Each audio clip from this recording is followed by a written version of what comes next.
Gas cylinder పేలి 7 మృతి. పశ్చిమ బెంగాల్లోని 24 పరగనాల జిల్లాలో విషాదం చోటు చేసుకుంది. గ్యాస్ సిలిండర్ పేలి 7 మరణించారు. వీరిలో 4 చిన్నారులు, 2 మహిళలు ఉన్నారు.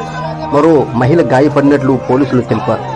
మృతదేహాలను గుర్తించినట్లు పోలీసులు వెల్లడించారు. పేలుడు ఘాటికి ఇల్లు ధ్వంసమై కాగా ఇంట్లో నిల్వ ఉంచిన ఫైర్ క్రాకర్స్ మంటలు అంటుకుని సిలిండర్ పేలినట్లు పోలీసులు అనుమానిస్తున్నారు.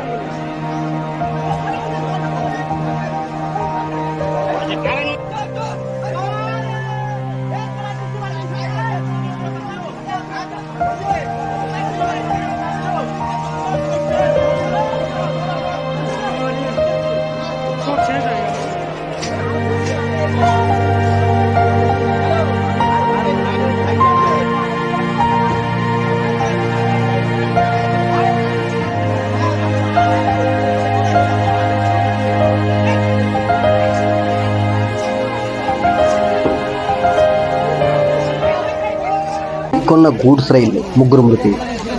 జార్ఖండ్లో రైలు ప్రమాదం సంభవించింది. సాహిబ్గంజ్లో 2 గూడ్స్ రైళ్లు ఢీకొన్న సంఘటనలో 2 లోకో పైలట్లతో సహా 3 మరణించారు. ఈ ఘటనలో 5 రైల్వే వర్కర్లు, సిఆర్పి జవాన్కు గాయాలైనట్లుగా సమాచారం. గాయపడిన వారిని స్థానిక ఆసుపత్రికి తరలించారు. తెల్లవారుజామున ఈ సంఘటన సంభవించినట్లు అధికారులు వెల్లడించారు. భారీ పేలుడు, 12 మంది మృతి. గుజరాత్లో ఘోర ప్రమాదం సంభవించింది. బనస్కాంతాలో బాణాసంచా తయారీ కేంద్రంలో భారీ పేలుడు సంభవించింది. దీంతో భవనం కుప్పకూలి 17 మంది కార్మికులు దుర్మరణం చెందారు. ఘటనా స్థలంలో బాధితుల కుటుంబాలు అర్థనాదాలు మిన్నంటాయి.